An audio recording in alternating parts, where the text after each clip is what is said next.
प्यारे दोस्तों, जो कहानी आज मैं आपको सुनाने जा रही हूँ वो है 3 बहनों की कहानी। तो चलिए कहानी शुरू करते हैं। बेलापुर गांव में एक परिवार रहता था। उस परिवार में एक माता रहती थी जिसका नाम राधना था। उसके साथ उसकी 3 बेटियां रहती थी। उसकी 2 बेटियां सगी थी और एक बेटी सौतेली थी। सौतेली बेटी का नाम पायल था और उसकी अपनी बेटियों का नाम प्रीति और स्वीटी था। राधना अपनी सौतेली बेटी से सबसे ज़्यादा प्यार करती थी क्योंकि वो सुबह जल्दी उठती थी और घर का सारा काम करती थी। बस पायल में यही कमी थी कि वो रंग रूप में ज़रा सांवली थी और उसकी सगी बेटियां बहुत ज़्यादा गोरी और सुंदर थी। पर पायल का बड़कपन देखकर राधना बहुत खुश हो जाती थी और उसके साथ सबसे ज़्यादा प्यार करती थी। स्वीटी और प्रीति माँ का इतना ज़्यादा प्यार पायल के लिए देखकर बहुत जलती थी और उसको मुख्तलिफ तरीक़ों से तंग किया करती थी और उसका बहुत मजाक उड़ाया करती थी। एक दिन की बात है जब पायल ने सुबह के 11 बजे तक घर के सारे काम कर लिए थे, लेकिन स्वीटी और प्रीति सोई रहती हैं।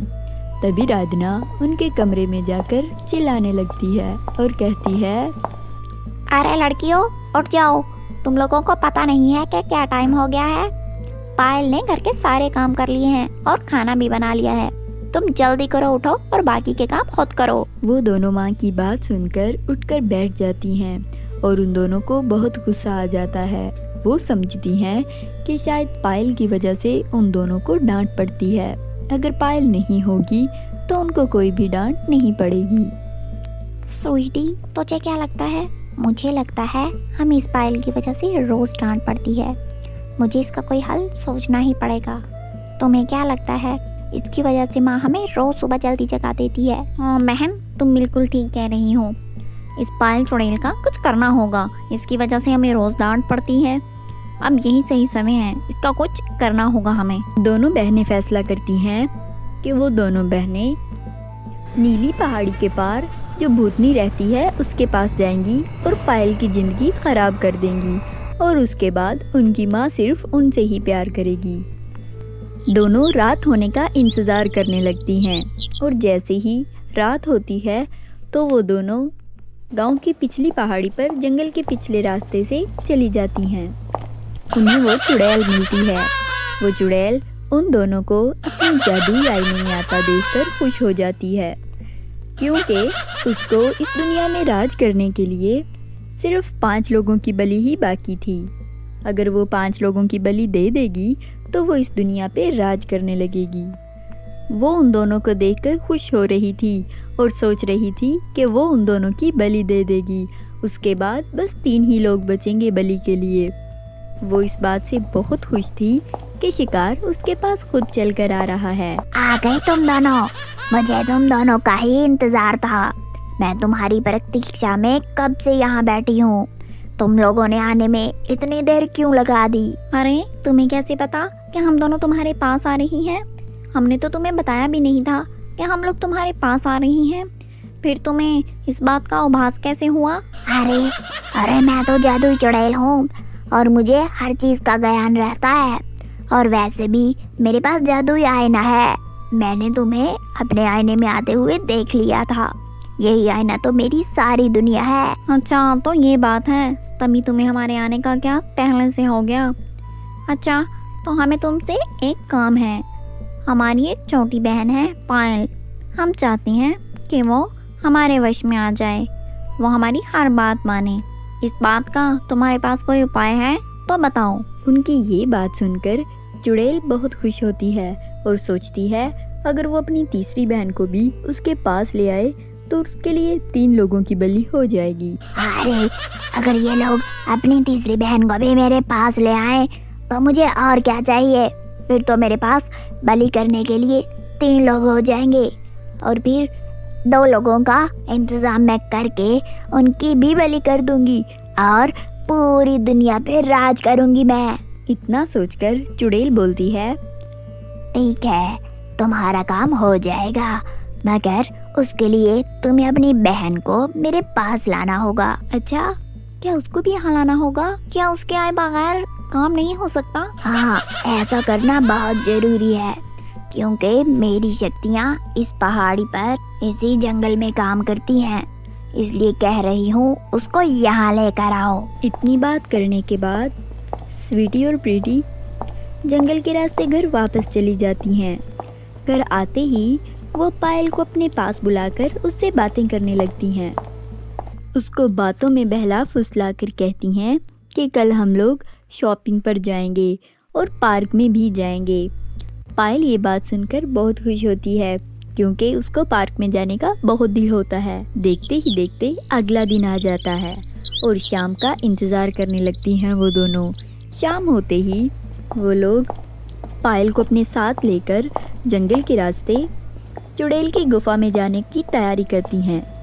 जंगल में जाते जाते पायल को कुछ अजीब सा लगने लगता है और वो कहती है कि अब उन्हें घर जाना चाहिए। परंतु उनकी माँ जब वो घर से निकल रही होती हैं तो उनका पीछा करने लगती है, क्योंकि उसको कुछ गड़बड़ी महसूस हो रही होती है। अरे, ये रास्ता बहुत अजीब लग रहा है। हमें लगता है हमें इस रास्ते से नहीं जाना चाहिए। बहुत वक्त हो गया है, माँ इंतजार करती होगी, हमें घर वापस जाना चाहिए। अरे पायल, हम तुम्हें सही जगह लेकर जा रहे हैं, हमारे साथ चलती रहो, परेशान होने की कोई बात नहीं है। अब वो तीनों जंगल की ओर से जादुई चुड़ैल की गुफा में जाती हैं। उनके पीछे पीछे उनकी माँ उनका पीछा कर रही होती है। अब वो तीनों जादुई गुफा में पहुँच जाती हैं। गुफा में जाकर पायल बहुत हैरान होती है और वो डर जाती है। तुम दोनों मुझे कहाँ ले आई? तुम लोग मुझे जानबूझकर यहाँ लेकर आई हो ना? यहाँ क्या है? यहाँ मुझे कुछ मसला लग रहा है। ये जगह बहुत अजीब है। तभी वहाँ जादुई चुड़ैल प्रकट होती है और जोर जोर से हंसने लगती है। अरे, आ गई तुम तीनों। मुझे तुम तीनों का ही इंतजार था। मुझे तुम तीनों की बलि देनी होगी और उसके बाद मैं पूरी दुनिया पे राज करूंगी, राज। अरे, ये तुम क्या कर रही हो? तुम्हें सिर्फ इस पायल की बलि देनी है, हमारी नहीं। यही तो मेरी चाल थी, तुम तीनों को अपने जंगल में फंसाने की। तभी चुड़ैल उन तीनों को देखकर बहुत खुश हो रही होती है कि वो इन तीनों की बलि चढ़ाएगी।